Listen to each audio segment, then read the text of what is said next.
అదేవిధంగా విజయవాడ నగరం 2029 కల్లా అన్ని రకాలుగా అన్ని కోణాల్లో కూడా పరిశుభ్రమైన నగరంగా తీర్చిదిద్దడానికి నారా చంద్రబాబు నాయుడు గారి సహకారంతో పార్లమెంట్ సభ్యుల యొక్క సూచనలతో శాసనసభ్యులు అందరూ కూడా ఒక మాట మీద ముందుకు పెట్టి ఈ నగరాన్ని పరిశుభ్రంగా ఉంచుతామని తెలియజేస్తారు.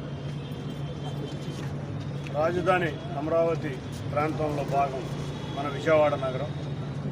అమరావతి ఎంత సురవేగంగా అభివృద్ధి చెందుతుందో విజయవాడ కూడా అంత అభివృద్ధి నోచుకోవాలి.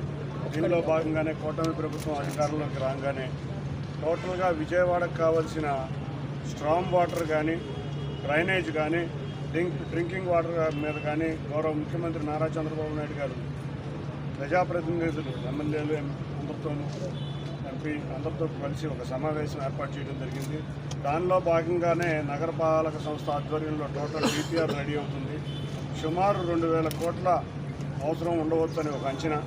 ఈ డిపిఆర్ కనుక రెడీ అయ్యి గౌరవ ముఖ్యమంత్రి గారి ఆదేశాలతో చుక్క వర్షం నీరు కూడా రోడ్డు మీద నిలవకుండా, డ్రైనేజ్ కూడా ఎక్కడా పొంగకుండా, అన్నిటికన్నా ముఖ్యంగా కొండ ప్రాంతానికి కూడా మంచినీళ్ళు ఇచ్చే సౌకర్యం ఇచ్చే విధంగా ఈ డిపిఆర్ రెడీ అవుతుంది.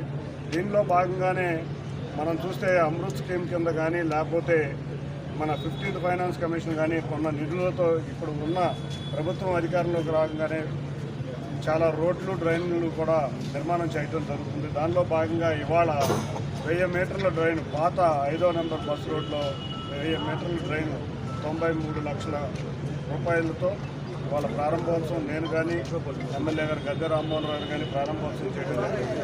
త్వరలో విజయవాడ నగరానికి ఇటువంటి శాశ్వత పరిష్కారం రావడానికి నేను కానీ, గద్దె రామ్మోహన్ రావు కానీ, మిగతా ఎమ్మెల్యేలు అందరం కూడా కలిసికట్టుగా డిపిఆర్ రెడీ అవ్వగానే గౌరవ ముఖ్యమంత్రి చంద్రబాబు నాయుడు గారి వద్దకు వెళ్ళి